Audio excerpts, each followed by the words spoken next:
देवाधिदेव महादेव के चरणों में प्रणाम करता हूँ। इस कालखंड के प्रथम शिव शिष्य साहब श्री हरिंद्रानंद जी के चरणों में प्रणाम, शक्ति स्वरूपा माँ दीदी नीलमानंद के चरणों में प्रणाम करते हुए सभी गुरु भाई बहनों को प्रणाम करता हूँ। आज मैं बात कर रहा हूँ अपने गुरु महादेव शिव की, जो इस जगत के गुरु हैं, जगत को ज्ञान देने वाले हैं। जलचर, थलचर, नभचर, जितने भी जीव जंतु, पशु पक्षी, मानव दानव जो भी हैं इस सृष्टि में, सबको ज्ञान देने वाले देवाधिदेव महादेव। और सबका ज्ञान अलग अलग। ये भी बात कमाल की देखिए, कितनी प्रजाति होने के बाद महादेव सबको अलग अलग तरीके से ज्ञान दे रहे हैं। ज्ञान का स्वरूप एक, लेकिन उसको हम धारण कैसे करते हैं वो हमारा तरीका हो जाता है। हम अपने तरीके से उस ज्ञान को सदुपयोग करते हैं, या उसका उपयोग कर रहे हैं, या उसका दुरुपयोग कर रहे हैं। ज्ञान देने वाले महादेव।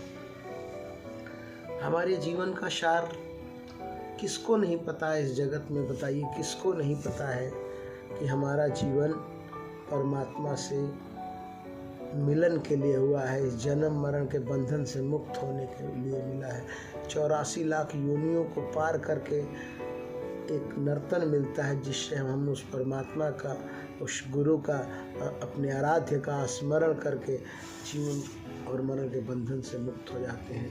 लेकिन हमारा श्रेय कुछ और हो जाता है, और हम इस माया रूपी बंधन में बंध के और उस अपने वास्तविक स्वरूप से दूर हो जाते हैं। और हम अपने इस शरीर को हमेशा खुश रखना चाहते हैं। अपने रिश्ते, नाते, परिवार, हम उनमें अपनी खुशियाँ तलाशते हैं, जो कि ये है नहीं। ये संसार परिवर्तनशील है।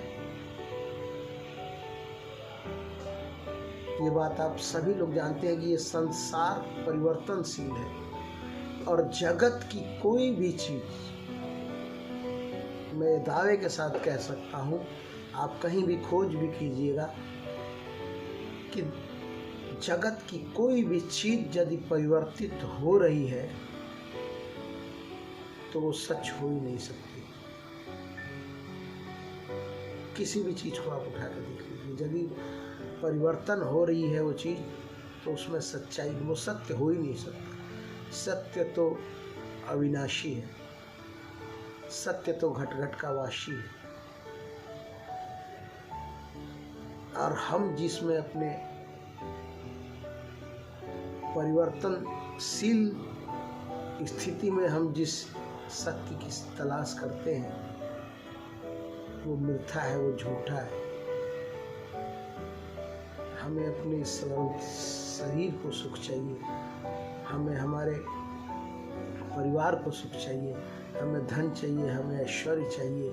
और ये सब चीज़ें सब परिवर्तन होने वाली है। आज मेरे पास है, कल किसी और के पास होगा। आज मेरा शरीर अच्छा भला चंगा है, ये कल वृद्ध हो जाएगा।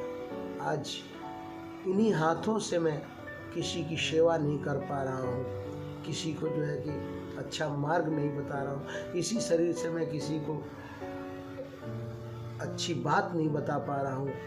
इसी शरीर से मैं किसी को अच्छा उपदेश नहीं कर पा रहा हूँ। इसी शरीर से, इस शरीर का मैं अच्छा सदुपयोग नहीं कर पा रहा हूँ।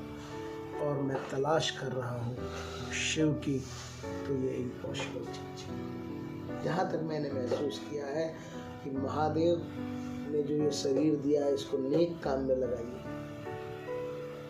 इस ज्ञान के भंडार को महादेव उस दिन और खोल के बड़ा कर देंगे, जिस दिन इस शरीर का सदुपयोग होने लगेगा दूसरों के प्रति। अपने प्रति तो हम जो कर रहे हैं वो कर ही रहे हैं। अपने प्रति तो हमारा दायित्व सिर्फ इतना है कि इस शरीर से जितना उस महादेव का नाम लिया जाए, वो हमारे लिए बहुत कम है। केवल एक महादेव का नाम ही है जो हमें सारे बंधनों से मुक्त कर सकता है। और ये सुलभ रास्ता हमारे साहब श्री हरेंद्रानंद जी ने बहुत आसान कर दिया। मैं हर वीडियो में कहता हूँ कि साहब श्री हरेंद्रानंद जी ने हमारे सारे काम आसान कर दिए। पूजा पद्धति हम जो भी करते हैं उसके साथ हमें 3 नियम ये अनिवार्य कर दिए कि आप दया की याचना कीजिए कि महादेव मैं आपका शिष्य हूँ या शिष्या हूँ, मुझ पर दया कीजिए। किसी भी व्यक्ति से बताइए कि महादेव के आप शिष्य बन सकते हैं, महादेव इस जगत के गुरु हैं, महादेव मेरे गुरु हैं, और 108 बार नमः शिवाय के माध्यम से प्रणाम निवेदित। इन रास्तों पे हम चल के हम उस मंजिल तक पहुंच सकते हैं जो हमारा आखिरी पड़ाव है।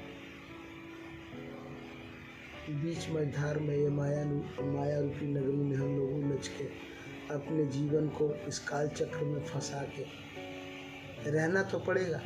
ये तो परम सच्चाई है कि इस शरीर में जब तक हैं तो इस काल चक्र में फंसना पड़ेगा। लेकिन इस शरीर में रहते हुए इस काल चक्र में फंसने के बावजूद अगर आप उस महादेव के लिए समय निकालते हैं, उनका स्मरण करते हैं, तो ये आपके जीवन की सबसे बड़ी उपलब्धि है।